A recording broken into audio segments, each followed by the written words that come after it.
Hi everybody, my name is Jeremy Siskind. I'm the author of the Jazz Piano Fundamental Series. 3 books, more things to do than you could ever do in your lifetime. And then playing solo jazz piano. What one anonymous jazz teacher called the best jazz book of the 21st century. Truly. Not making that up, and it wasn't me. It was somebody somewhat famous. Okay. They didn't know I was listening, so I can't quote them directly. All right, today we're going to talk about what is bebop, this word that you've probably heard said quite a number of times. And we're going to talk historically, and then we're going to certainly talk musically. But let's start with a little bit of music, I guess. I'm going to play a little bit of a song known by 2 different titles, depending on who the artist is, what era. One title is Budo, the other is Hallucinations. And it's a song by Bud Powell, and let's see how it goes. So it's...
What if that was just the end of the video? I was like, that's bebop.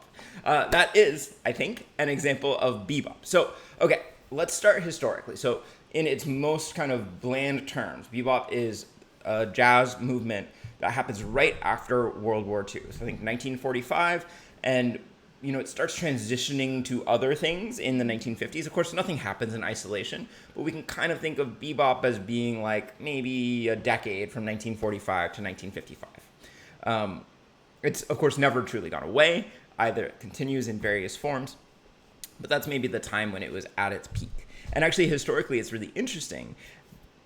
Bebop, we can say exactly when it starts because there was a recording ban during World War II, from 1941 to 1945. I don't know if that's when World War II was. I don't know if that's the year exactly of the recording ban. But in jazz history books that I've read, they've talked about that bebop emerged on recordings fully formed because the musicians had been playing in New York, and then starting in 1945 they could actually put the records out, and all of a sudden there's this kind of brand new style happening. So it's important, I think, historically to think of bebop as a reaction against the swing era. Okay, so the swing era was when jazz really truly was the popular music in the US. Think 1930s, 1940s, and think big bands. Think, Glenn Miller is such a good example of the swing era. Benny Goodman is a good example of the swing era. And, of course, there were also bands that were a little bit more artistic, a little bit more based in the jazz tradition, not to cast aspersions towards Benny Goodman in particular, like Duke Ellington and Count Basie. But a lot of the actual musicians, the rank and file musicians in the big band era, were really unsatisfied. Because when your music is the popular music. People want to make money off of it, right? This is part of how things go in a society, especially in a capitalist society.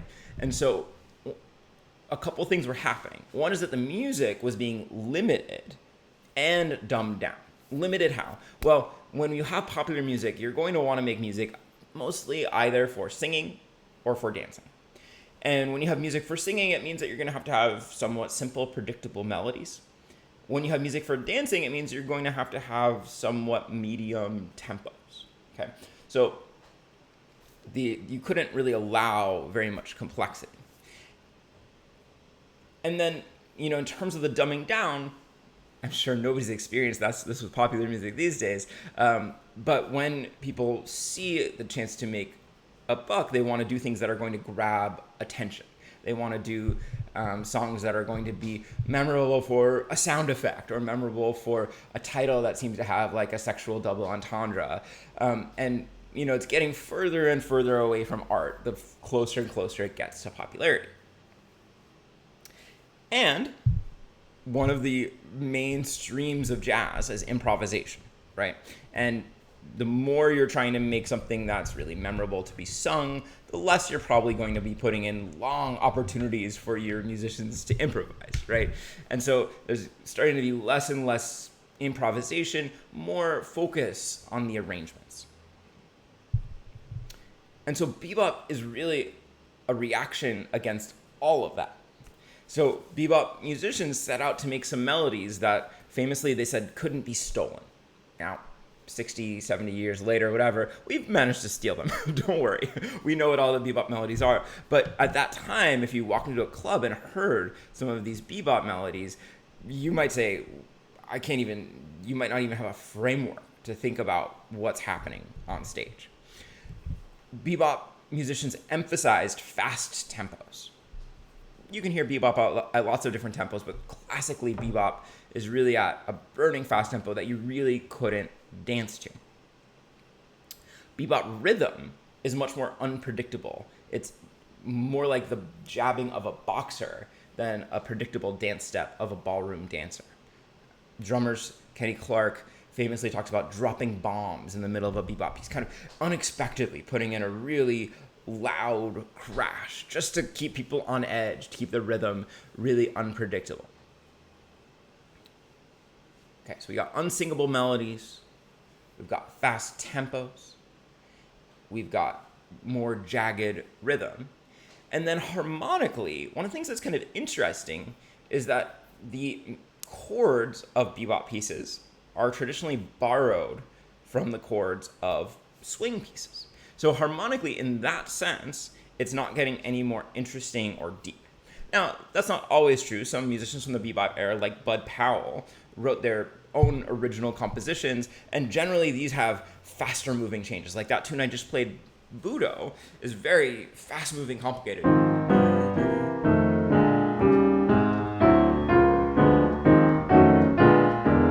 Basically every 2 beats, there's a new chord.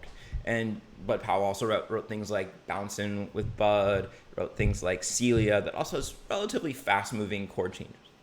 But a lot of the output of musicians like Charlie Parker were taking pre-established swing tunes and writing new things over it. Yet, in the new things that they wrote over it, they wrote more complicated melodies, right? Again, these non-singable melodies that were going to be more chromatic, that had more unexpected leaps, that used symmetrical scales like the octatonic scale, that used less familiar modes like the modes of the melodic minor, that used a lot of non-chord tones, things like chromatic enclosures to decorate the melodies. So melodies not only were becoming more kind of eighth note based, but they were becoming more diatonic. And a great classical example, if you've been to jazz school, you've probably heard this example, so pardon me, is the transformation of Back Home Again in Indiana to Donna Lee. Okay, so I'm not sure that I mentioned the word contrafact yet, but a contrafact is this art of taking the chord changes to a pre-existing tune and then writing a new melody. And this was what Charlie Parker was such a genius at. So this is a popular tune called Back Home Again in Indiana, and it goes...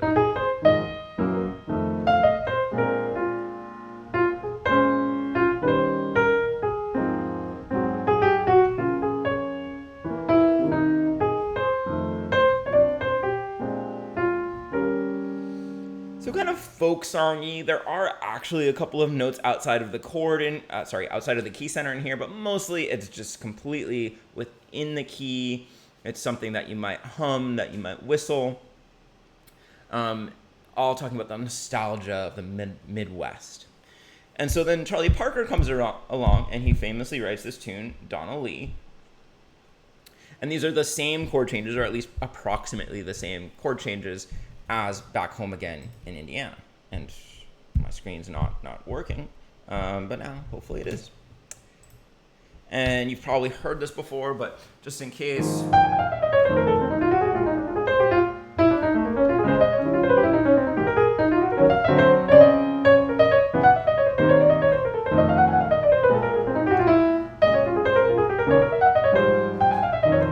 So a very different melody, probably 5 times as many notes as the original Back Home Again in Indiana, roughly the same chords, also probably 5 times as many accidentals, notes outside of the key in this page. And then, look also at the leaps. Shape is such an important part of a bebop melody. Bebop melodies are really curvy, windy, you have big leaps of 6, and you also have just these, a huge span between the lowest note in the bar and the highest note in the bar in some spots. I'm drawing on this and it's not updating, so let me click on this app. And now you can see where I'm drawing. So you can see the 2 leaps of a 6, you can see the span. And you can also see through the use of a lot of arpeggios here. I'll just highlight some arpeggios. This is really being difficult today. You could see through that use of arpeggios that we could actually hear the chords more or less without anybody playing chords.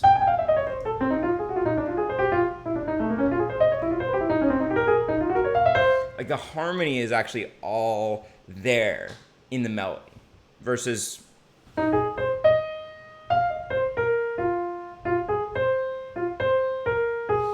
this kind of dinky melody. Now, there's also a social part to this. So one reason that bebop musicians really wanted to write music that couldn't be stolen is when people came to try to make money during the swing era, it was not, of course, the musicians who were making a killing off of this really popular music. And it certainly wasn't, for the most part, the black musicians. It was the people at the top, the record label executives, the publishing company executives, largely white people who were coming in and they were buying up the rights. They were putting out the records. The people who owned radio stations were selling the advertisements. They were all doing really well. Musicians were not doing well. So one of the social reasons behind all of the changes of bebop were kind of saying, screw you guys. You're going to try to make money off of us if we write another dance hit. Instead, let's write something that's not going to be a dance hit, but is going to be a work of art, and we're going to keep ownership of it because we believe in it. And there's a theory about this Back Home Again in Indiana and Donna Lee. I don't know whether it's true that Charlie Parker chose that tune specifically, not just because it has kind of famous chord changes and was well known, but that Indiana is the birthplace of the Ku Klux Klan, and that by writing this new melody of black genius over it, he was reclaiming that tune. He was, taking white supremacy and he was saying, no, I'm going to put my black genius, my black vocabulary over it. And similarly, people point to a contract that Charlie Parker wrote over the tune Cherokee. He wrote a tune called Coco, and Cherokee is, the song of this white person who comes in and marries this Indian maiden. It's supposed to kind of be romantic, but it's kind of gross when you really think about it in imperialism. And then he writes Coco, which of course, you could think that refers to blackness. So I don't have any proof. Maybe somebody in the comments is a more committed historian than I am. Bebop also features much more improvisation than at least the recorded history of the swing era. Because bebop has these 32 measure songs. The melodies kind of sound like improvisation already. They go by at a fast pace, and then you've got a lot of time to improvise. And in a bebop performance, it's much more focused around small groups than big bands, and generally every member of the band has a chance to improvise, at least for a couple choruses, even at the beginning when the recordings were still really short. Now, what's kind of interesting is as we get into the 50s and 60s, recording technology improves. And instead of having to have these like 3-minute, 4-minute tracks, now you can have really long tracks on the side of a record. And you start seeing people taking longer and longer solos. Which brings me maybe to a final point. Of course, this is a very slapdash tour of bebop, but hopefully it gives you an idea, which is that bebop transitions into what jazz historians called hard bop. And, I wouldn't draw any really clear line between the two, but what jazz historians say is that musicians, as we get into the 50s, start adapting the bebop language, that they say, okay, like this stuff is super hip. We love the sorts of lines that Charlie Parker is making. We love the sorts of lines that Dizzy Gillespie, Bud Powell are making. But we got to give the listener a little something more to latch onto. And so the idea of hard bop is that the tunes are maybe not quite so fast. The melodies to the tunes are generally memorable and often bluesy. Some things that people can really latch onto, that your average jazz listener is like, cool. Horace Silver is a great example, writing things like Sister Sadie.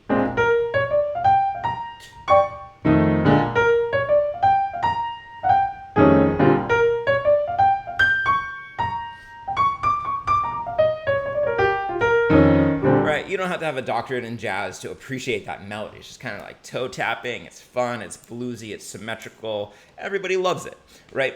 But then as you get into the solos, then you're going to play in more of a bebop style. Your solos, are going to be a little bit more like Charlie Parker. So when I think about hard bop, I think about Horace Silver, Art Blakey, Clifford Brown, Sonny Stitt, Oscar Peterson, some of these artists who took this bebop language and put it in a framing that was a little bit easier to understand, a little bit easier to listen to.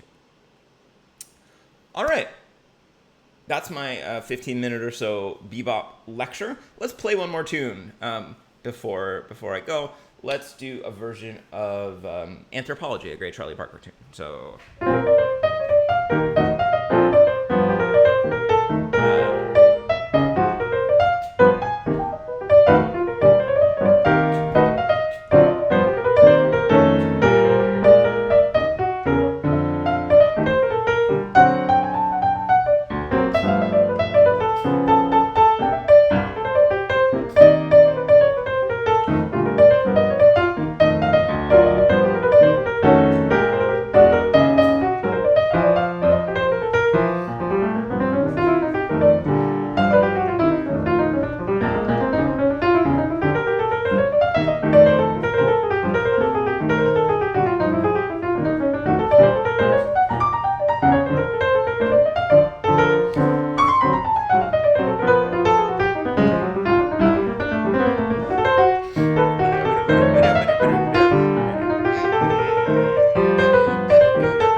Thanks for watching. If you liked it, check out my books. You might like playing solo jazz piano and some of the other ones. Talk to you later.